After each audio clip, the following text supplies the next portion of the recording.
US lifts sanctions on Syria after 20 years. Vietnam officially operates the two-tier local government model. Nghệ An tourism faces climate change adaptation challenge. Hello, welcome to today's news by Nghệ An Press and Broadcasting Agency. Now let's get started. Today, July 1st, Vietnam officially put into operation its new two-tier local government system. This is not only an administrative organizational change, but a profound and unprecedented institutional reform in the modern history of Vietnam's public administration.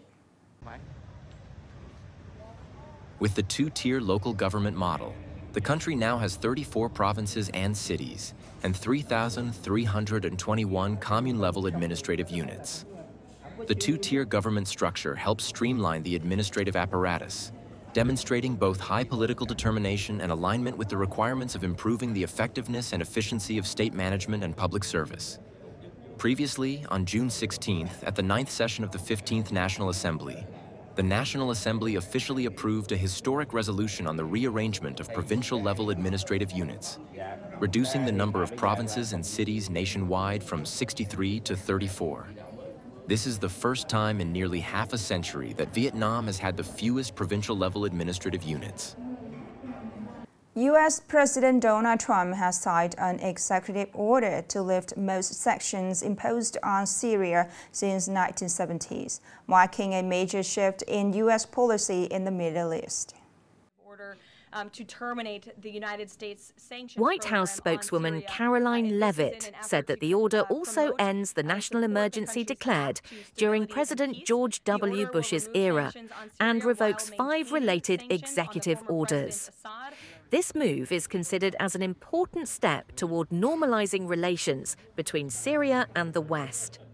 Syrian government welcomed the decision, calling it a gateway for Syria's reconstruction efforts.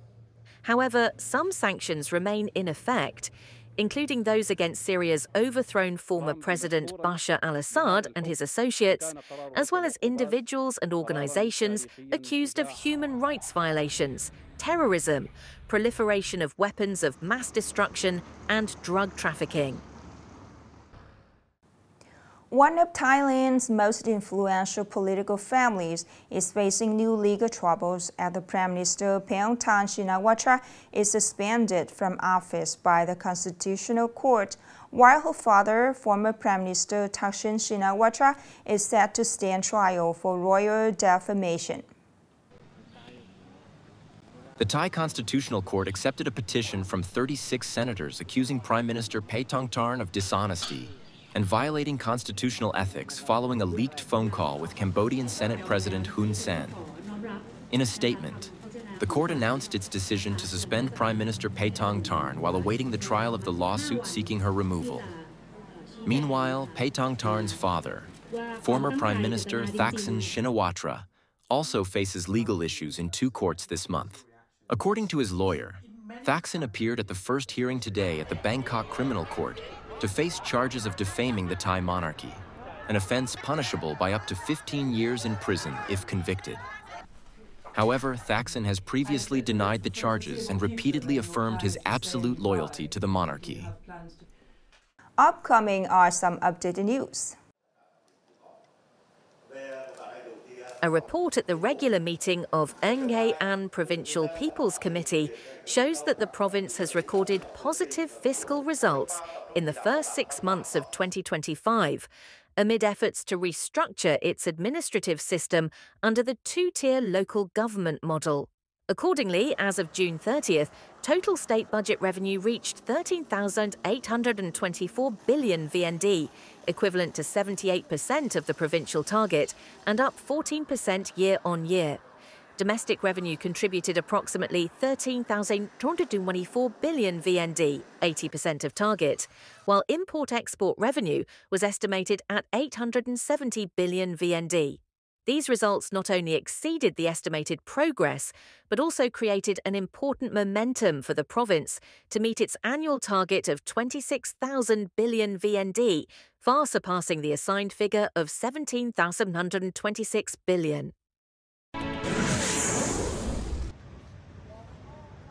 From July 1st, 2025 to the end of 2026, 46 types of fees and charges will be reduced by 50% under a Ministry of Finance circular aimed at easing burdens on businesses and citizens.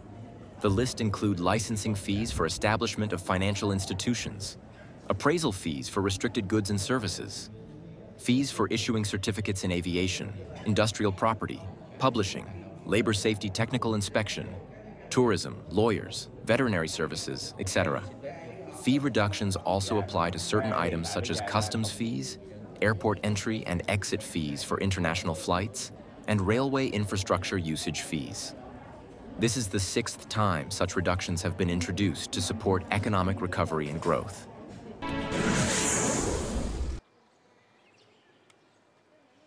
In the first 6 months of 2025, nearly 75,000 Vietnamese workers were sent overseas under labour contracts, reaching over 57% of the annual plan. Traditional markets such as Japan, Taiwan and South continued to dominate with 35,240, 28,206 and 5,650 workers respectively. Meanwhile, new markets such as China, Singapore, Hungary and Romania also recorded positive results, demonstrating the effectiveness of market expansion efforts. In June alone, 13,060 workers departed, including more than 4,600 women. With these results, the labour sector expects to achieve, and even exceed, the target of sending 130,000 workers abroad in 2025.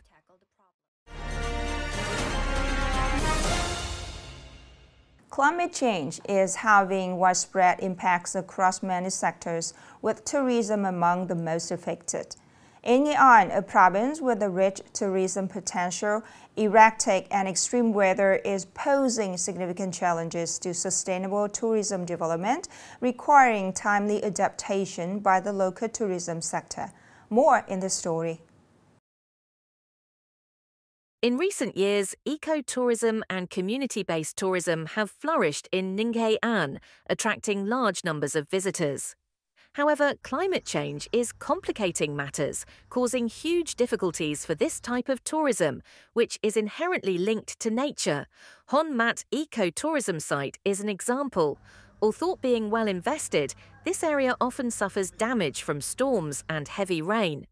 Với cái điều kiện kinh doanh sinh thái thì In the ecotourism business model, weather phenomena like thunderstorms and prolonged rains often cause significant property damage, uproot thatched roof houses, building or trees, but maintaining the landscape is very costly.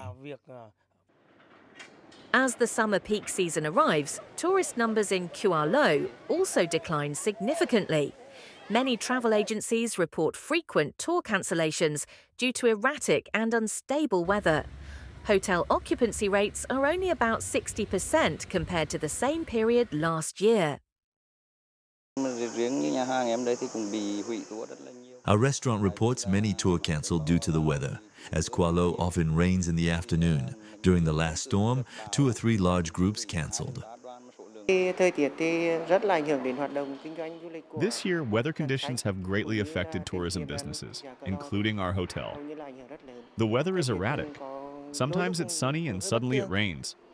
Very inconvenient.